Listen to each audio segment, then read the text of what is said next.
जब कोई दैवीय शक्ति आपके शरीर में प्रवेश करती है तो आपके पैरों में ये सब होना शुरू हो जाता है। जय माता दी सभी को, जय माता दी। आ गई हूँ आप सब लोगों के सामने नई जानकारी लेकर। अगर चैनल पर नए हों तो ज़रूर से सब्सक्राइब कर लेना, क्योंकि इस चैनल पर मैं आपको रोज ही नई नई जानकारियाँ देती हूँ।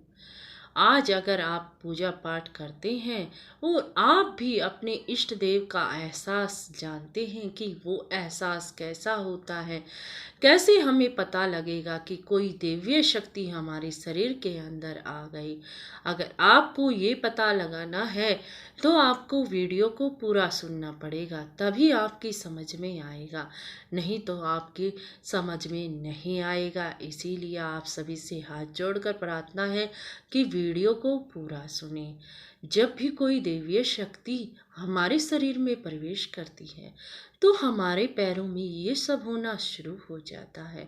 इसी के बारे में मैं बताऊंगी, क्योंकि पैरों से स्टार्टिंग होती है जब कोई दैवीय शक्ति हमारे शरीर में प्रवेश करती है। चाहे तो सिर से स्टार्टिंग होगी, चाहे नाभि से होगी और चाहे पैरों से होगी। चलो आज मैं पैरों के बारे में ही बताऊंगी आपको कि क्या महसूस होने लग जाएगा आपको। देखो, जिसकी हम पूजा करते हैं, जो भी हमारे इष्ट देव होते हैं, वो कोई ना कोई तो संकेत देते हैं हमें। आप सभी को पता होगा कि जैसे कि दीपक में फूल बन जाता है। अगर हम माँ शेरा वाली के भक्त हैं तो हमें फूल में माँ शेरा वाली की दो आंखें दिखाई देंगी, नहीं तो फूल में शेर बना दिखाई देगा। यानी कि जो भी हमारे इष्ट देव हैं या आपके इष्ट देव भोले बाबा है, तो आपको दीपक में त्रिशूल दिखाई देगा, दीपक में शिवलिंग दिखाई देगा। ऐसी ऐसी आकृतियां आपको दिखाई देंगी। तो ये हमारे इष्ट देव के भी तो संकेत होते हैं। हमारे इष्ट देव हमें बताना चाहते हैं कि मैं तुम्हारे आसपास ही हूँ। हमारे इष्ट देव बता रहे हैं कि मैं तुमसे प्रसन्न हूँ। जब भी दीपक में फूल बनने लग जाता है तो हमें आभास होने लग जाता है कि हमारे इष्ट देव की कृपा हम पर है। हमारे इष्ट देव हमारे आसपास ही है।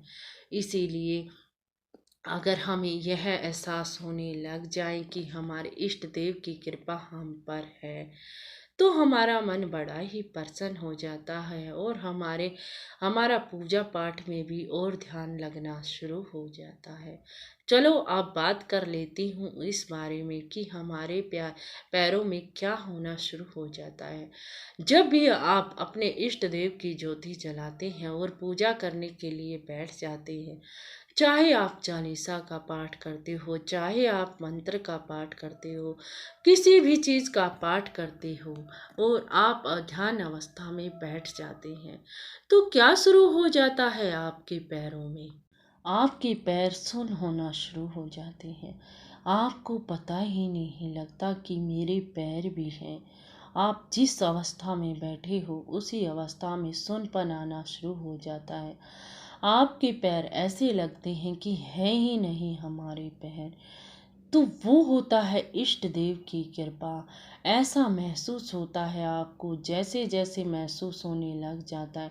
आपने कभी ऑपरेशन किया होगा तो करवाया होगा तो आपको पता है, जब सुन का इंजेक्शन दे देते हैं तो हमें पता तो रहता है हमारे साथ क्या हो रहा है, लेकिन हमें कुछ भी महसूस नहीं होता।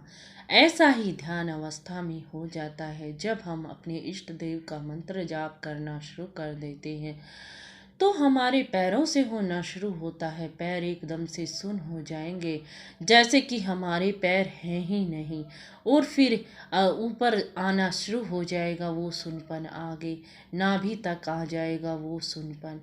आप आगे आगे बढ़ता चला जाएगा, हृदय तक आ जाएगा वो सुनपन। फिर आपके आज्ञा चक्र तक आ जाएगा वो सुनपन। और फिर ऐसा लगेगा कि आप हवा में उड़ने लग गए हो, आपका है ही नहीं शरीर कोई। तो ये बात होती है, ये होती है आपके इष्ट देव की एनर्जी।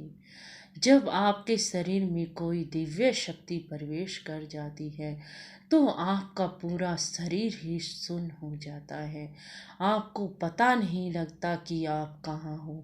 आपको कुछ भी महसूस नहीं होता कि आपके पास कोई है या नहीं है। आपको बस ध्यान रहता है, केंद्र बिंदु एक ही बन जाता है आपके इष्ट देव की, चाहे वो तस्वीर हो चाहे वो ज्योति हो, जिसकी तरफ देखकर आप ध्यान लगाते हैं आपको और कुछ भी नहीं महसूस होता। तो क्या महसूस होने लग जाता है? आपको अपनी इष्ट देव की छवि प्रत्यक्ष दिखने लग जाती है। जब आपके शरीर में आपकी इष्ट देव की शक्ति प्रवेश कर जाती है, शरीर का तो कुछ पता होता ही नहीं और अपने इष्ट देव भी आपको साफ साफ नजर आ जाते हैं।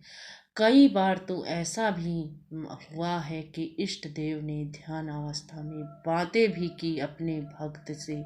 बहुत से भक्तों में ने ये भी अनुभव सुनाए हैं आपने।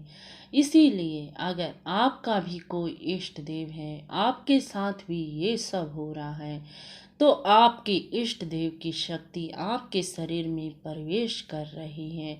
आप और अपने पूजा पाठ को आगे बढ़ाना, आप और पूजा पाठ में अग्रसर हो जाओ। आपके इष्ट देव की आपके ऊपर सवारी भी आ जाएगी। इतनी कृपा बरसा देंगे आपके इष्ट देव। अगर आपको जानकारी कुछ अच्छी लगी हो, कुछ पसंद आई हो, तो लाइक शेयर और कमेंट में जय माता दी जरूर लिख देना। जय माता दी, जय माता दी, जय माता।